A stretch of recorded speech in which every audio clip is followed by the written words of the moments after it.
Y ahora pasamos al consejo de la palabra del Señor con Edgar Calderón. Gloria a Dios. Capítulo 4, verso 1. Cuando pues el Señor entendió que los fariseos habían oído decir que Jesús bautiza más que los discípulos de Juan, aunque Jesús no bautizaba sino sus discípulos, salió de Judea y se fue otra vez a Galilea. Este nada más es el panorama, es el contorno. Vamos a lo que nos concierne. 4. Y era necesario pasar por Samaria. Era necesario pasar por... Ok, y vino pues a una ciudad llamada Sicar. ¿Cómo se llamaba la ciudad? Junto a la heredad que Jacob dio a su hijo José. Y estaba allí el pozo de Jacob. Entonces Jesús, cansado del camino, se sentó así junto al pozo, y era como la hora sexta. Gracias te doy, Señor, en el nombre precioso de Cristo Jesús. Amén y amén. Puede tomar su lugar. Estamos hablando, hermanos, alrededor del año 31 y medio de nuestra historia, cuando nuestro Señor Jesucristo empieza este precioso ministerio sobre la tierra que apenas duró 3 años. Imagínese usted, 3 años predicó nuestro Señor Jesucristo. Se preparó 30 para predicar 3. Y en 3 años le dio vuelta al mundo. ¿Qué trato de enseñar con esto? Hoy la gente predica 30 años para ganar a 3. Y estos 3 andan más confundidos que él. Porque la gente no ama la enseñanza. La gente no quiere ir al instituto bíblico, no quiere ir al seminario, sino que dice, lo que el Espíritu diga, eso me hará, o eso haré. Y entonces la gente piensa que es tirar patadas voladoras, tirarse al piso, llorar, hablar lenguas, danzar un rato, y que eso es la gran manifestación del Espíritu Santo. Ignorando que el Espíritu fluye por la palabra, que no es una emoción. El Espíritu Santo es una realidad y está en la palabra de verdad. La palabra se lee, se razona, se memoriza, se entiende. Esa es la diferencia entre alguien que conoce palabra y el que no conoce palabra. Es muy importante entender, en esos 3 años, la palabra del Señor dice que cuando el Señor Jesucristo tenía alrededor de 12 años, lo encontraron hablando, discerniendo y discutiendo con los maestros de la ley. Los maestros de la ley en ese tiempo, los fariseos y saduceos, estudiaban toda su vida. Imagino una persona que ha estudiado 60 años las Escrituras, debatiendo con un niño de 12 años. Es que José y María habían dedicado tiempo para instruir al niño. Y el niño se capacitó. Y los hebreos lo sabían, por eso le llamaban maestro, rabí, raboni. Era un hombre que conocía la palabra de Dios. Y yo creo que nosotros debemos de hacer nuestro mejor esfuerzo, así como nos esforzamos para aprender otras cosas, debemos de aprender lo que realmente nos va a ayudar para la vida eterna. Y dice, cuando pues Jesús entendió que los fariseos habían oído decir que Jesús bautizaba más discípulos que Juan. Aquí hacemos la primera parada en la enseñanza. ¿Quién es el que empieza con el bautismo original? Juan el Bautista. Antes de Juan, ¿qué había antes de Juan? Hablo con los que van al bíblico. ¿Qué había antes de Juan? 400 años de silencio. Un tiempo de oscuridad. 400 años donde no había predicador ni profeta. Estaban en stand-by, en pausa. No había habido nada. De repente aparece Juan. ¿Quién era Juan? Jesucristo, hablando de Juan, dice, de cierto os digo, que de los nacidos de mujer no ha nacido otro más grande que Juan. O sea, Juan no era cualquier cosa. Pero ¿quién era Juan en cuanto a la carne? Juan en cuanto a la carne era primo de nuestro Señor Jesucristo. Esto es algo maravilloso. Cuando se junta por primera vez María con Elizabeth, las dos estaban embarazadas. Y dice que los 2 niños, pum, pum, pum, saltaron en el vientre. Porque los 2 eran nazarenos, nazareos, nazariatos. Eran ungidos con el poder del Espíritu Santo. Igual que cuando usted encuentra una mujer embarazada en palabra ungida y la otra mujer embarazada. Y las dos cuando ponen la televisión, dice pum, pum, pum. Tremendo, ¿verdad? No tienen que ser llenos nuestros niños del Espíritu Santo. Me perdonan las embarazadas aquí, con el permiso de los maridos, pero yo cuando veo a una mujer embarazada en la iglesia voy y le pongo las manos, Señor, en el nombre de Cristo Jesús, que este sea un siervo y que no va a ser un cholo, Señor. Y una vez desde ahí, hermano, porque ya corregirlos cuando están afuera está cardíaco. Mejor antes que nazcan de una vez, hermano, ¿eh? Que sea una sierva que silba. Bendito sea, como la oración de nuestros hermanos puertorriqueños, ¿verdad? Una sierva que silba. Así que es muy importante entonces, hermanos, conocer que Juan Bautista empieza con el bautismo y bautiza mucha gente. Dice que corren todos los fariseos, los saduceos y todos los feos a ser bautizados. Venían los soldados, venían todos los publicanos a ser bautizados. Y llegaba, yo me arrepiento y me bautizo. Entonces Juan, al ver que la gente corría al bautismo, pensando que era un baño que se estaban pegando, Juan les decía, no penséis bautizaros solamente, sino haced frutos dignos de arrepentimiento. Y les predicaba de aquel que habría de venir. Imagínense cuántos bautizó Juan, que tuvo el grato privilegio de bautizar a nuestro Señor Jesucristo. Cuando Jesús se le presenta y él mira a la paloma descender sobre Cristo Jesús y conoce que es Cristo porque no lo había visto nunca en su vida y se da cuenta que es el Hijo de Dios, ¿qué creen ustedes? Yo hubiera hecho lo mismo. Le digo, no, ¿sabes qué? Yo no te puedo bautizar a ti. Es necesario que tú me bautices a mí. Pero vea la sumisión de nuestro Señor Jesucristo. Es como, yo me gozo, hermano, cuando un pastor se baja de la plataforma y le dice, hermanos, oren por mí, y se hinca. ¡Wow! Porque hay siervos que se sienten intocables. Yo he conocido pastores que no quieren ni que usted los toque, menos que ore por ellos.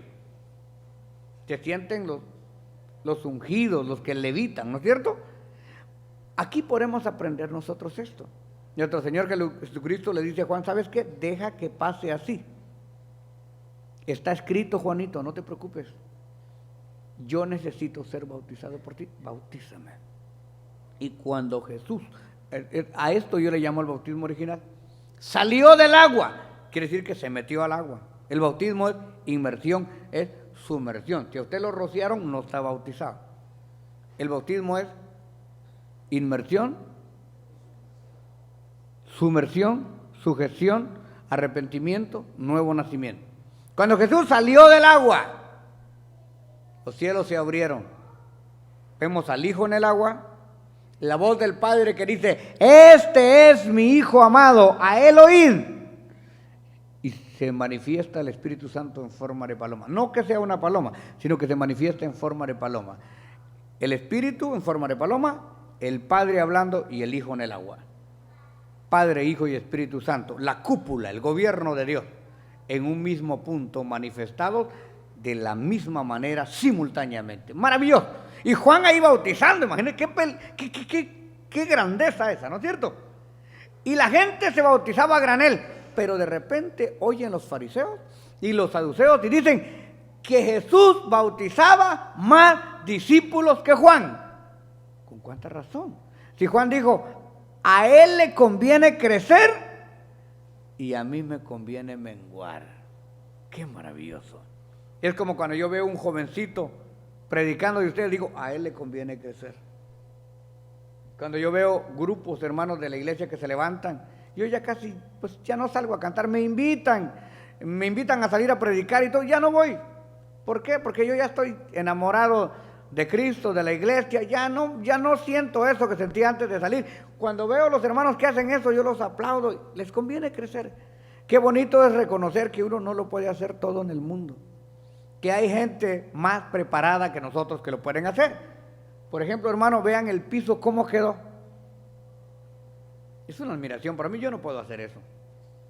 Qué bueno que otro lo haga y yo aplaudo porque lo hagan. Y no me voy a poner bravo porque lo hicieron. Al contrario, mire cómo quedaron las bancas. Yo no puedo hacer eso. Vino un hermanito ahí con puro músculo y lo hizo. Nosotros agradecemos esos talentos. Cuando usted mire que alguien hace algo que usted no puede hacer, apláudale. Apláudale a Dios por la vida del hermano. No que a veces, hermano, vemos que una hermana hace mejor vendimia que la de nosotros. Esa hermana que se cree. Dele gracias a Dios que cocina mejor que usted. Así usted come rico. Y esto, hermano amado, vemos que Juan dijo claramente, a él le conviene crecer. Entonces nuestro Señor Jesucristo empieza su ministerio y dice que bautizaba más que Juan. ¿Cómo no? ¿Cómo van ustedes a comparar un Ferrari con un Toyotita? Él era el Hijo de Dios. Pero ¿sabe qué? Antes de aplaudir,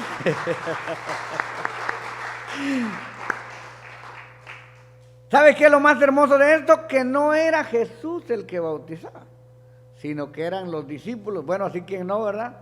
Eran 12 contra 1. Juan bautizaba el solito, ahora vienen 12. Es un equipo, ¿no es cierto? Y esto me recuerda una historia bonita que le contó un amigo a su papá. Le dijo, éramos 2 contra 20 y les dimos una buena. De veras, dijo el papá. 2 contra 20, sí, papá, nosotros éramos los 20. Entonces, esto es lo más importante. Jesucristo establece un sistema de trabajo. Y el sistema de trabajo lo multiplica. No va a pensar usted que voy a hablarle del reino de los 12, porque eso solo fue el comienzo. Esos 12 Dios los convierte, Cristo los convierte en 70. Al rato va a salir un reino de 70, ¿va? Porque la gente todo lo agarra por un lado y no lo toma por el todo. Esos 70 los convierte en 120.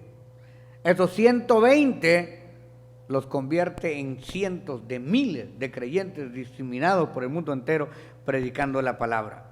Entonces la gente empieza a decir que Jesús está bautizando más que Juan. Nuestro Señor Jesucristo toma otra perspectiva, porque sabía él que el trabajo más grande de él era la evangelización y la predicación del reino. Entonces dice, aunque Jesús no bautizaba sino sus discípulos, salió de Judea, que era precisamente en el territorio donde estaba el Jordán, donde se había bautizado, y se fue otra vez a Galilea, que era donde él había crecido. Por eso se llamaba Jesús el Galileo, porque era de Galilea. En estos tiempos el apellido no era por el lado paterno, sino por la ciudad de origen. Por ejemplo, en el caso de Jesús, era Jesús el Nazareno, porque era de Nazaret, jurisdicción de Galilea. En el caso de Pablo era de Tarso, porque así se llamaba la ciudad de donde había provenido. Simón de Cirene, José de Arimatea, así sería Ángel de Guatemala, Andrés de Toto, así sería, ¿verdad? Entonces, pero ya no es así, ahora ya tenemos el apellido paterno. Y dice que era necesario pasar por Samaria. O sea, no podía llegar a Galilea sin pasar por Samaria. Pero aquí había un problema. Los que vivían en Jerusalén, en Judea, no podían pasar por Samaria. Es como le explico. Usted tiene problemas con el vecino y enfrente de la casa del vecino pasa el camino. Pero como usted tiene problemas con el vecino, se va a dar la vuelta y no pasa por enfrente. No sea que le caiga agua caliente o algo, entonces se va por el otro lado. Eso era lo que estaba pasando. Pero ¿cuál era el problema? Había habido una rebelión, y un día vamos a hablar de esto, entre Roboam y Joroboam. Y el mismo pueblo de Dios, Israel, el de las 12 tribus, se había dividido. Así que si usted ha visto divisiones, no se asuste. Yo creo que hasta el mismo diablo ya le dividieron el infierno. Que las divisiones comienzan desde los inicios mismos de la humanidad. Eran solo los 2 hijos de Caín y todavía se pelearon y uno mató al otro. Ahora mire, Israel 12 tribus y todavía se pelean. 10 tribus se van hacia el norte y establecen su capital en Samaria. Y 2 tribus se quedaron fieles a la casa de David y se quedaron en Jerusalén. ¿Cuántos se fueron? 10. Siempre son más los que se pierden que los que se salvan. ¿Y qué fueron a hacer esos 10 atarantados allá? Fueron a hacer, hermano, su centro de adoración en un monte. ¿Y qué había mandado Dios? Que adoraran en Jerusalén. Pero yo le aseguro que los 10 decían, nosotros tenemos la verdad, nosotros tenemos la razón, adorando en el monte. Y Dios les había dicho que adoraran en Jerusalén. ¿No habían leído la Biblia? Sí, pero la gente necia abunda. Y el problema no es que sean necios, el problema es que son muchos. Ahora fíjate bien con esto. De acuerdo a esa división que se había dado, se llegaron a odiar, pero a odiar entre hermanos. Así como se odian hoy los árabes con los judíos. Estos no se odian así con apachones de ojo, con tanques, con misiles. O sea, estos están pesados. Estos se odiaban, hermanos, pero se odiaban a morir. Y no estoy hablando de árabes, eran los mismos judíos. A ver, ¿quién de ustedes sabe cómo se llamaban las dos tribus que se quedaron en Jerusalén? Me asusta. Vaya, si hay sabiduría en palabra ungida, ¿eh? Judá y Benjamín. Y uno que otro levita que no tenía tierra, pues quedó ahí también. Pero la mayor parte eran, bueno, en el principio de la rebelión en Siquem, se quedó solamente Judá. Solamente Judá, de donde venía el rey David. Solo ellos se quedaron, solo ellos lo apoyaron, el resto se fue. Pero después ya apoyó Benjamín. Y después se quedaron algunos de los levitas y los de la tribu de Zabulón. Pero eran unos cuantos. El resto se fueron. Y se empezaron a pelear. Y eso no fue en el tiempo de Cristo. Este problema ya traía años. Ellos ya tenían su capital en Samaria y Judá tenía su capital en Israel. Dos reinos. A esos que se fueron para el norte se los llevó la tristeza porque vino el rey de Siria y se los llevó con Pancho. Solo escapó Judá. Y Judá tenía, usted ve en el libro de los reyes y de crónicas, habían reyes en Judá y habían reyes en Israel, reyes en Samaria. Y bueno, ese sitio de lo que les prediqué uno de estos días, cuando vinieron los sirios y sitiaron Samaria, no era el reino de Judá, estaba sitiado Samaria. Y ahora aquí vemos entonces que a Jesús le era necesario pasar por ahí. Pero como Jesús no tiene problemas con nadie, los problemas se los hace la gente. La gente puede tener problemas con usted, pero usted no tiene que tener problemas con nadie. Mire, usted le puede, mire que fulano de tal anda diciendo tal cosa, que fulana de tal dice tal cosa, ese es el problema de él y problema de ella. Usted no tiene que tener problemas con la gente. ¿Por qué? Porque usted es cristiano, porque usted es hijo de Dios. El que más mal le haga, ¿qué tiene que hacer usted? Hacerle bien, invitarlo a comer, platicar con él, para demostrarle que la ley más hermosa es la ley del amor. La ley del perdón. ¿Sabe qué es lo que hace la gente, hermano, cuando tiene piedras en el corazón? Cuando tiene traumas, tiene que ir con el psicólogo. Y hay que tener mucho cuidado, que si usted no controla sus sentimientos, va a tener piedras hasta en el hígado. Pero mire, cuando usted aprende del amor de Dios y del perdón, usted no ocupa psicólogo, usted ocupa perdón, amor y limpieza espiritual. Eso lo da Dios a través de su palabra. Así que a Jesús le importaba el problema que tenían los samaritanos y que tenían los judíos. Él dijo, yo voy a pasar porque es necesario predicar. Era necesario pasar por ahí y yo voy a pasar. Así que Jesús pasa. Miren, qué importante es lo que el Señor pasa haciendo ahí.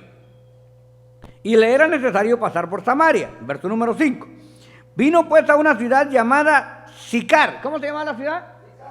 Sicar. Muy bien. Junto a la heredad que Jacob dio a su hijo, ¿quién? José. ¿Quién era el hijo preferido de Jacob? ¿Y qué creen que le había dado? La mejor heredad. Y le había dejado ahí un pozo, se le llamaba el pozo de Jacob, aunque Jacob hacía años que se había muerto. Y estaba ahí el pozo de Jacob. Verso 6. Entonces Jesús, cansado del camino, se sentó así junto al pozo y era como la hora sexta. Aquí voy a ocupar ayuda.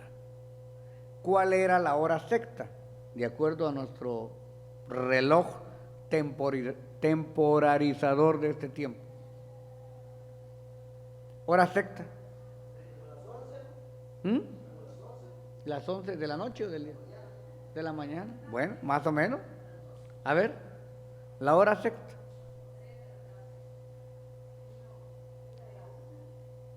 No. Ya me acordé del hermanito que cantaba, era la 1 de la madrugada. La hora sexta. No, mire, aprendamos juntos. Los judíos tenían una mejor forma de contar el tiempo. Para ellos el día, o sea, no tenían un día de 24 horas como nosotros, sino que tenían un día de 12 horas de día y 12 horas de noche. La hora prima, como le llamaban los judíos, empezaba a las 6 de la mañana. Y así debería de ser. Esa era la hora prima, las 6 de la mañana. Entonces, a las 9 de la mañana era la hora tercia. Diga conmigo, la hora tercia. Y a las 12 del mediodía era la hora sexta. A las 3 de la tarde era la hora novena o la hora nona. Y a las 6 de la tarde era la caída del sol y empezaba la noche. Entonces Jesucristo, de acuerdo a esto, murió a la hora nona, a la hora novena, como a las 3 de la tarde. Así que Jesucristo se encuentra aquí entonces a la hora sexta, que son exactamente las 12 del día, el tiempo de lunch. Porque para el campesino, ¿a qué hora se come? A las 12, ¿cierto? Y el campesino no aguanta a las 2 de la tarde, se siente mordidas en el estómago. Ellos comen a las 12 porque están trabajando. El que no trabaja puede comer a cualquier hora, pero el que trabaja a las 12 y si no se le pasa el hambre, ¿verdad? Bueno, entonces vemos ese contexto. A las 12 del día, ¿qué pasa en Samaria? El calor ahí, hermano, es un calor seco.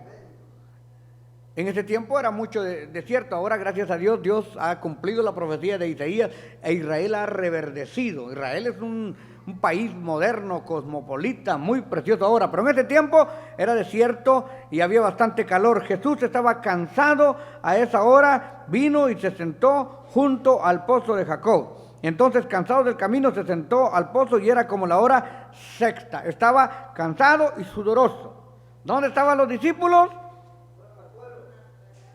Fueron a buscar hamburguesas, ¿no? Dice que fueron a buscar qué comer. Y el Señor se quedó ahí descansando. Y vino una mujer de Samaria a sacar agua y Jesús le dijo, dame de beber. Aquí es bien curioso el asunto, porque generalmente las mujeres iban a traer agua por la tarde. Siempre en los campos pasaba eso, porque ahora ya el agua llega a la casa, ¿no? Pero antes iban a traer agua. Y como no había WhatsApp, ni habían correos electrónicos, ni había Tango, ni había Facebook, ni Messenger, ni nada de eso, entonces las mujeres se vestían bien bonito para ir a traer agua, porque sabían que alrededor del pozo del río, ahí estaban los hombres esperando para ayudarles a llenar el agua. Y que te ayudo Lola, y que te ayudo Juanita, y que por ahí empezaban las ayudas, ¿verdad? Hasta que se ayudaban entre los dos. Pues entonces, hermanos, las mujeres iban a brevar las ovejas o a cargar agua a la hora de la tarde. Y todos esperando allá cerca del pozo del río que bajara la Juanita, que bajara la Lola. Ahora mire, esta mujer se le ocurre ir a traer agua a una hora que nadie va a traer agua. Esta mujer como que no tenía mucho que hacer en su casa, le gustaba andar solita. ¿Quién se le ocurre ir a traer agua a las 12? Porque ir a traer agua a las 12 es en el tiempo del sol. Y el agua en ese tiempo, hermanos, se cargaba en cántaro. ¿Sabe qué es un cántaro, verdad? Es un recipiente así grandote, así medio redondito como los hermanos de este tiempo, con un pescuecito chiquito. ¿Verdad que sí? Yo no sé por qué, hermano, el pescuecito siempre le queda a uno chiquito. Esto es lo que se le hace grande, ¿no? Puro cántaro caminando, las dos patillas, hermano. Dice, hermano, ya estoy rebajando de peso, sí, porque las piernitas chiquitas, los bracitos, el cuellito y el gran cántaro, ¿no? El cántaro de barro a un vacío pesa. Ya casi no se usa porque ahora las tinajas son de plástico, los cántaros, los recipientes son de plástico. y por eso hay mucho tóxico y químico entre el plástico, pero en ese tiempo era de barro, y el barro para que aguantara, ¿no? Tenía que ser, un cántaro pesa como 5 o 6 libras, solo el cántaro, sin echarle agua. Se metían al cántaro aquí con un trapo y venía la mujer allá. ¿Se acuerdan ustedes ver a las mujeres con sus hijos cargados? Un hijo cargado, el cántaro de agua aquí todavía jalando al otro. Y a las 12 del día, imagínense usted, ¿a quién se le ocurría venir a traer agua a esa hora?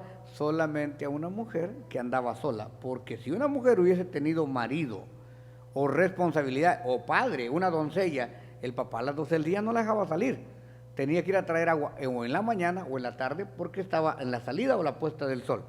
Pero esta mujer era atrevida, y ya vamos a ver el récord que tenía aquí de ella. Verso 6. Entonces Jesús estaba cansado esperando, vino una mujer a sacar agua, y Jesús le dijo, dame de beber. ¿Quién empieza la conversación? ¿Por qué cree usted que Cristo comienza la conversación? ¿Quién comenzó con usted? ¿Quién lo empezó a enamorar a usted? ¿Quién le empezó a decir que había un Dios que salvaba? ¿Alguien que podía perdonar sus pecados? ¿Alguien que podía ayudarle en esta vida? Jesús. Él es el que empieza, Él es el que toca la puerta y llama. Cualquier otro hombre al ver a esta mujer no le habla, porque ya todos en Samaria la conocían. Pero como Jesús tenía otra perspectiva, siempre rompió los moldes religiosos. Siempre Jesús fue un paso más allá, rompiendo los moldes y estratagemas humanos. Pues sus discípulos habían ido a la ciudad a comprar de comer. La mujer samaritana le dijo, ¿cómo tú siendo judío me pides a mí de beber? Hay dos contradicciones en la palabra que podemos encontrar en el Evangelio de Juan en este aspecto. Número 1, judíos actuando como samaritanos y samaritanos actuando como judíos. Por ejemplo, cuando le dieron la paliza a aquella persona y la dejaron tirada en el camino los ladrones, pasó un sacerdote y no lo auxilió. Pasó un levita y no lo auxilió. Y pasó un samaritano, que eran los más malos y pecadores, y este lo levantó. ¿Quién cuenta esa historia? Cristo. Ahora aquí viene una samaritana. Y es la que Dios va a utilizar poderosamente para la obra del evangelismo. Y mire lo que dice. ¿Cómo tú siendo judío? Inmediatamente lo conoció y dijo, este es judío. Este como que es de Olintepeque. Este como que es de Zacapa. Ya lo había escañado la ingrata, ¿eh? ¿Cómo tú siendo judío me pides a mí de beber, que soy mujer samaritana? Porque judíos y samaritanos no se tratan entre sí. O sea, en otras palabras, mira, estás en el lugar equivocado. En primer lugar, no me puedes hablar a mí ni pedir agua, ni menos estar sentado aquí en este pozo. Si ustedes no pueden estar aquí, ni pasar por aquí. ¿Por qué estás aquí? O sea, la samaritana se dio cuenta que ahí había un enemigo. ¿Cómo era posible que estuviera solo? Sabiendo cómo se va a quedar el hombre solo en medio de territorio enemigo. ¿Cómo David, habiendo matado a Goliat, se va a refugiar en medio de los filisteos? Es que ¿sabe qué? El que tiene a Dios no le tiene miedo a nada. Respondió Jesús, oh, si conocieres el don de Dios, ¿y quién es el que te pide que le des de beber? Tú le pedirías a Él y Él te daría agua viva. Agua viva. ¿Conoce usted agua muerta? Alguien me dijo una vez agua salada, sí, pero el agua salada le da vida a los peces, está viva. El agua es viva. Y la mujer le dijo, Señor, oiga esto, hermano, esta mujer era tan buena para lo malo, pero tan abierta para lo bueno. Yo no sé por qué, pero la gente que ha sido buena para lo malo, también es buena para lo bueno. Y hay gente que ha sido tan mala hasta para lo malo. Hay gente que es mala, pero tan mala para lo malo que ni el mismo diablo lo quiere en el infierno, ¿no? Yo creo que si lo mandan el diablo también lo regresa. Es que no sirve ni para el diablo, sirve menos para Dios. O sea que a veces esos que eran tan malos, que les gustaba mucho hacer cosas malas, cuando se convierten, como los testimonios que tenemos de expandilleros, de sicarios, de toda esta gente, viene a ser tan buena. Mire, esta mujer tiene apenas unas palabras de hablar con él y ya lo está llamando Señor. Y a veces nosotros tenemos años en el Evangelio y todavía no conocemos del señorío de nuestro Señor. Todavía no le tenemos respeto a nuestro Señor. Todavía no lo tratamos como nuestro Señor. La mujer le dijo, Señor. Si usted lo lee, ahí está con S mayúscula. Y decirle Señor a alguien era como decirle Rey. Era darle la autoridad. Pero así en 3 palabras, esta mujer está abriendo su corazón. Señor, no tienes con qué sacarla. Y el pozo es hondo. ¿De dónde pues tienes el agua viva? ¿Acaso eres tú mayor que nuestro padre Jacob? Esta mujer sabía Biblia, que nos dio este pozo del cual bebieron él, sus hijos y sus ganados. Respondiendo Jesús le dijo, cualquiera que bebiere de esta agua volverá a tener sed. Mas el que bebiere del agua que yo le daré no tendrá sed jamás, sino que el agua que yo le daré será en él una fuente que salte para vida eterna.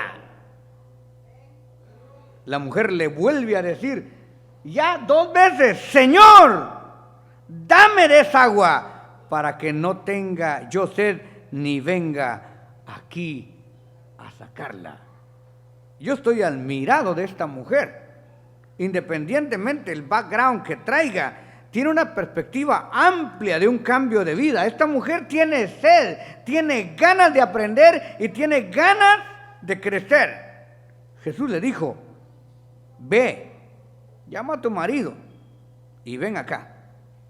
Respondió la mujer y dijo, no tengo marido. Ya le había interesado oír más, saber más.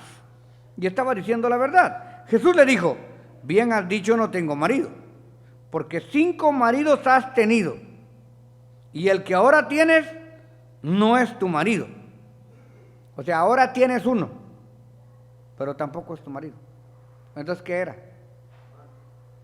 Pero tienes uno, pero no es tu marido. Esta mujer se queda, hermano, dándole vueltas a la cabeza, ¿y de dónde me conoce tanto? Esto has dicho con verdad. La mujer no le mintió a Jesús. Ve, llama a tu marido y ven acá. Responde la mujer, no tengo marido. Bien has dicho, no tengo marido porque 5 maridos has tenido y el que ahora tienes no es tu marido. Esto has dicho con verdad. Le dijo la mujer, Señor, me parece que tú eres profeta. Nuestros padres adoraron en este monte, y le recuerda el problema que yo le estaba mencionando. Y vosotros decís que es en Jerusalén el lugar donde se debe de adorar.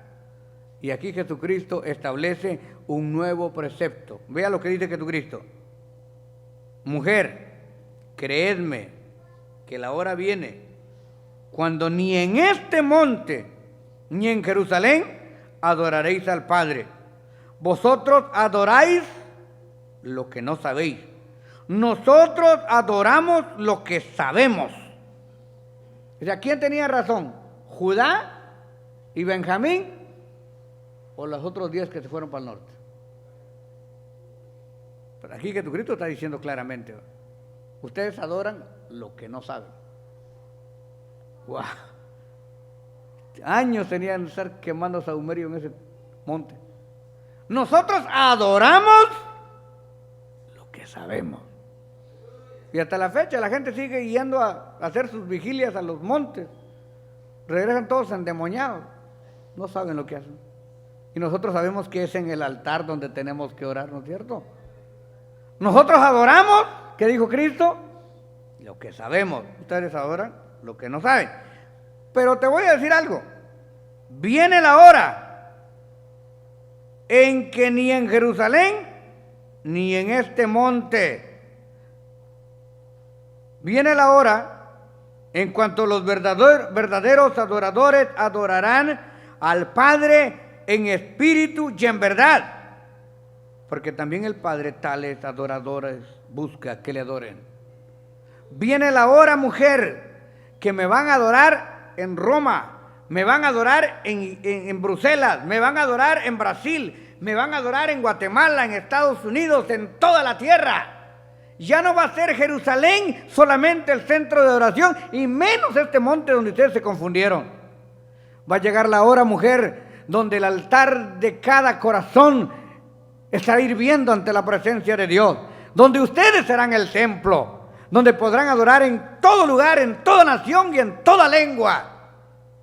Y ya no se van a estar peleando por dónde tienen que adorar. Dios anda buscando adoradores que le adoren en espíritu y en verdad, porque en espíritu y en verdad es necesario que le adoren. Le dijo la mujer: sé que ha de venir el Mesías. Oiga, esta mujer samaritana estaba más prendida que muchos de nosotros. Llamado, le dijo, el Cristo. Cuando venga, Él nos declarará todas las cosas. O sea, la mujer estaba esperando que viniera el deseado de todas las gentes. Ella sabía que alguien iba a venir a convencer y a enseñar. Jesús le dice: yo soy el que habla contigo. Aleluya. Mire, los fariseos y los saduceos, los religiosos, tenían tiempo de estarlo escuchando y no lo habían entendido. Y esta mujer le llama 2 veces Señor antes de que Él le diga que es el Señor. Y cuando se lo dice, no lo cuestiona, le cree inmediatamente. Hacemos una pausa. Verso 27. En esto vinieron los discípulos y se maravillaron de que hablara con una mujer, porque estaban solitos los dos. Yo me imagino que empezó Tomás y Judas. ¿Y qué estarían hablando estos, Este soltero y él soltera, y los dos solitos en la sombrita del brocal del pozo. Muy curioso, ¿no? Sí, porque para el malvado todas las cosas son malas. Para el sucio, todas las cosas son sucias. Ay, miren este hermano cómo abraza a la hermanita. Mira la hermanita cómo abraza al hermano. Como su mente está sucia, todas las cosas las ve sucias. Para el celoso, mensaje que entra, hombre que te llama. Para la celosa, cada rato quiere revisar el celular. Para el hijo de Dios, sabe que Dios siempre la va a cuidar o lo va a cuidar. Y le digo, le dijo la mujer, sé que ha de venir el Mesías. Cuando Él venga nos declarará todas las cosas. Jesús le dijo, yo soy el que habla contigo. Cuando vinieron los discípulos se maravillaron, se asustaron que hablara con una mujer. Sin embargo dijo, ¿qué preguntas? ¿O qué hablas con ella? ¡Wow! Mire cómo salieron estos discípulos, salieron pesados, ¿no? Vinieron los discípulos, se maravillaron de que hablara con una mujer y sin embargo no le preguntaban, ¿qué haces? ¿O qué hablas con ella? Esto nada más lo maquinaban en su mente. Entonces la mujer dejó su cántaro, se le olvidó el agua y se fue a la ciudad y dijo a los hombres, venid. Jesucristo no le mandó, ella se fue solita.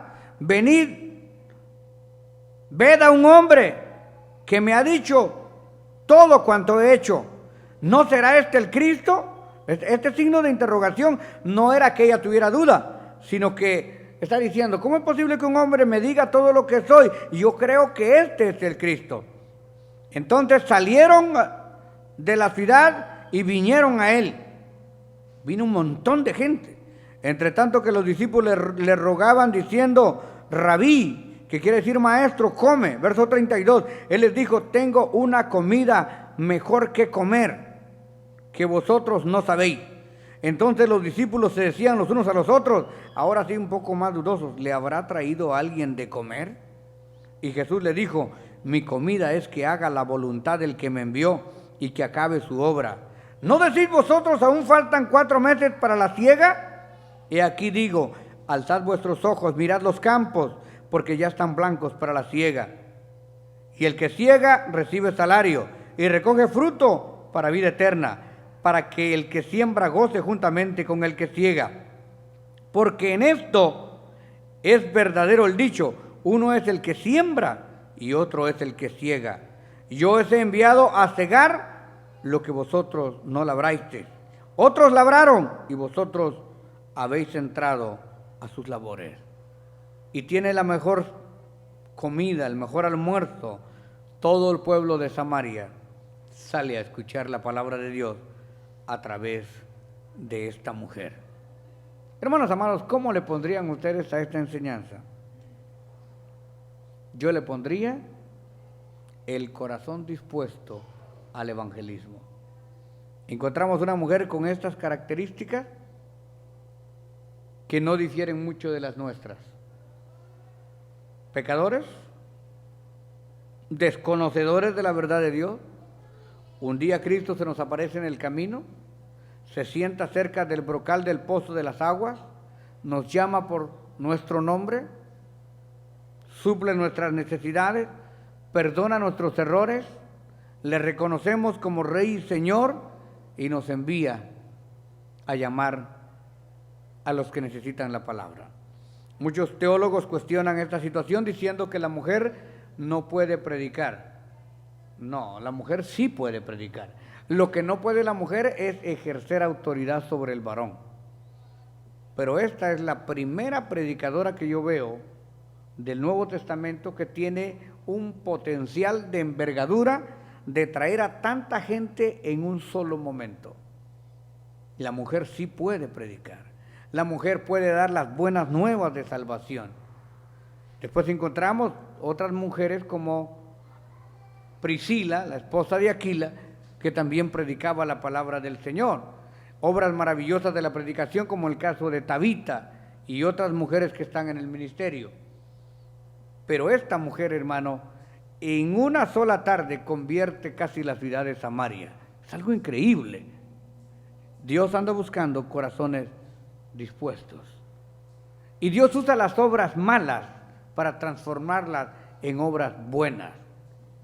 Todo lo que hemos sufrido y lo que hemos pasado y las experiencias malas que hemos tenido en determinados momentos se pueden convertir en plataformas de crecimiento para que otros no tengan que pasar por ese camino. Vamos a recapitular un poco de la enseñanza. Queridos hermanos, ¿por qué Jesús tenía problemas en pasar por Samaria? No se llevaban entre sí. ¿Por qué no se llevaban entre sí los de la tribu de Judá, los judíos, con el resto de las tribus de Israel? Porque había habido una división, se habían peleado entre Joroboam y Roboam después de la muerte de Salomón. ¿Eran hermanos? Sí. ¿Se habían peleado? Sí. ¿Quién tenía la razón? Obviamente los de la casa de David. ¿Quiénes eran más? ¿Los que tenían la razón o los que no la tenían? Los que no la tenían. Eran 12, 10 tribus las que estaban equivocadas y 2 las que tenían la razón. Pero en el principio en la rebelión de Siquén, solamente se quedó la tribu de Judá apoyando a David. Después se unieron los de Benjamín. Tremendo, ¿no es cierto? Ok, entonces los judíos no trataban con los samaritanos. Muy bien. Y pobrecitos los samaritanos fueron los primeros que se los llevó la tristeza. Ahora, cuando dice que era la hora sexta, ¿qué hora era? Las 12 del mediodía. ¿Por qué era curioso que la mujer llegara a esa hora? Exactamente, nadie iba a esa hora a sacar agua. ¿Cuál era la hora nona? Mencione 2 casos paradójicos cuando los samaritanos se comportan como judíos y cuando los judíos se comportan como samaritanos. Lo acabamos de decir. Una parábola del Señor Jesucristo nos enseña que un samaritano se comportó como judío, porque pasó el sacerdote y no ayudó al que estaba herido, pasó el levita y no ayudó al que estaba herido, pasó el samaritano, el que estaba más lejos de Dios, y lo auxilió. Que no nos pase a nosotros. Segundo caso, ¿cuántas veces había predicado el Señor en Jerusalén? Y en sus contornos no le habían obedecido. Pasa una sola vez por Samaria. Y viene una mujer pecadora, lo escucha unos minutos y se convierte toda la ciudad. Qué tremendo, ¿verdad? Maravilloso. Muy bien. ¿Qué ejemplo nosotros podemos tener? Jesucristo pudo haber rodeado. Pero ¿por qué Jesucristo pasó por Samaria?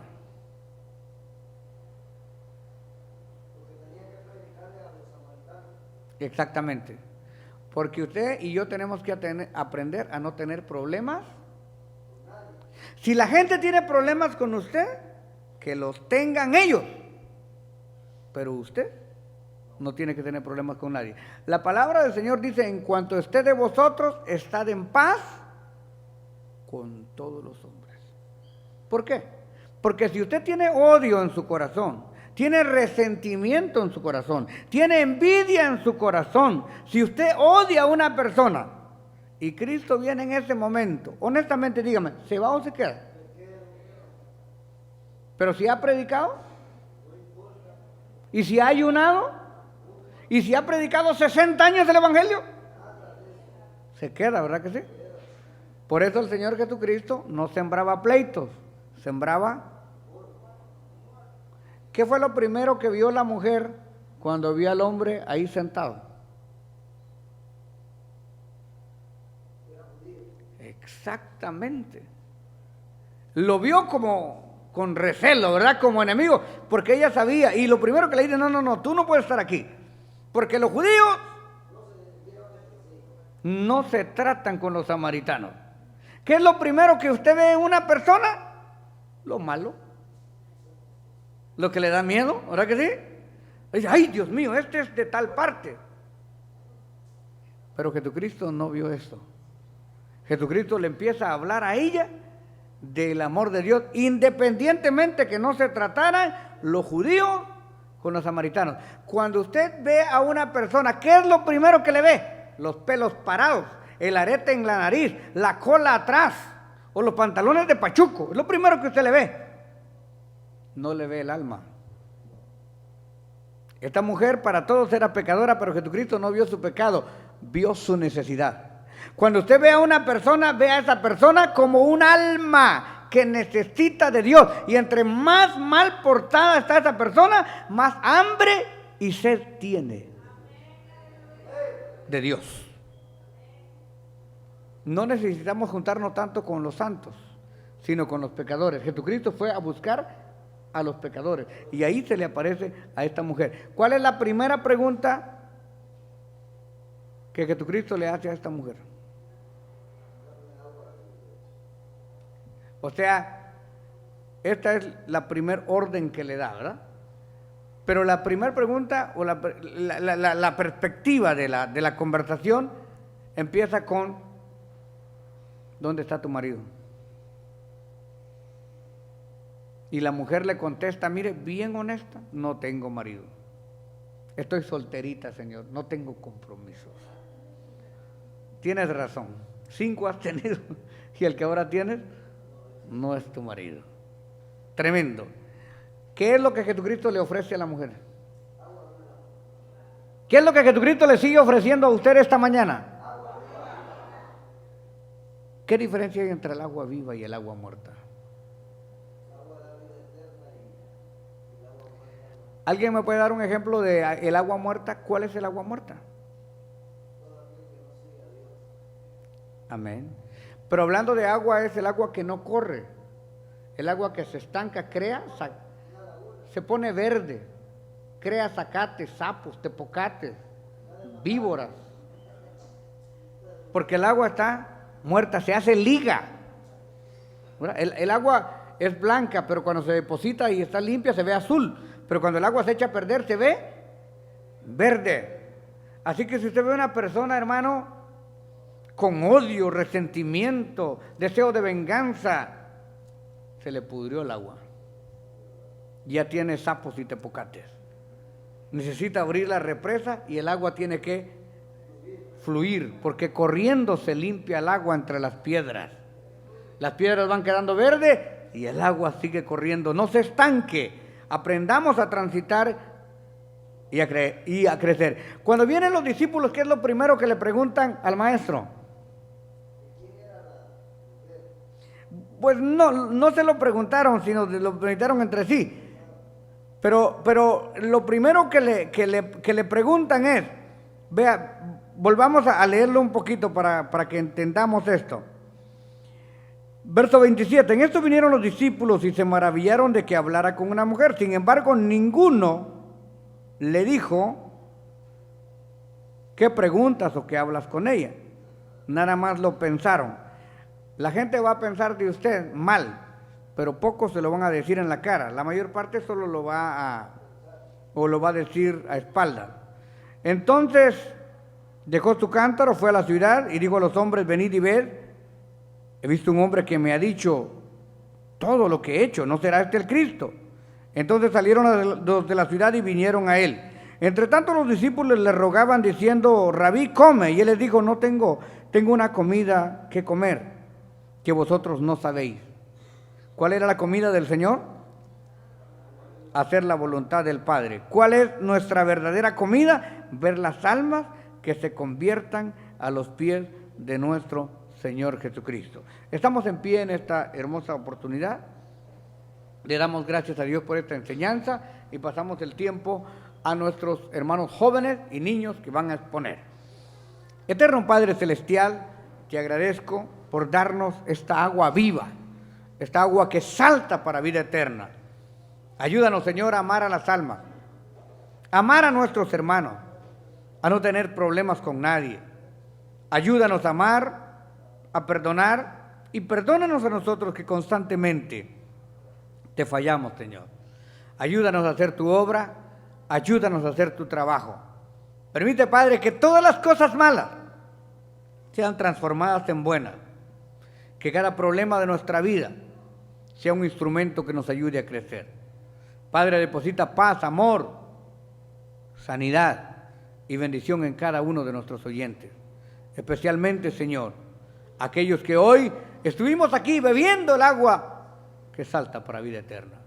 Gracias, Señor, hemos aprendido que ha llegado el momento que no solamente en un lugar, sino en todos los lugares podemos adorar en espíritu y en verdad.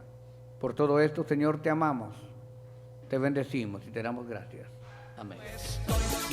Gracias por su sintonía y esté pendiente porque en cualquier momento podría estar con usted Edgar Calderón en Palabra Unida. Tenemos servicios todos los días a las 7 de la noche. Los viernes, vigilia y clamor bajo la unción de Dios. Los sábados y domingos, tremendas campañas evangelísticas. Y los lunes, gloriosos conciertos de alabanza con los más reconocidos intérpretes de la música cristiana. Llámenos ahora mismo, 213-840-7500. 213-840-7500.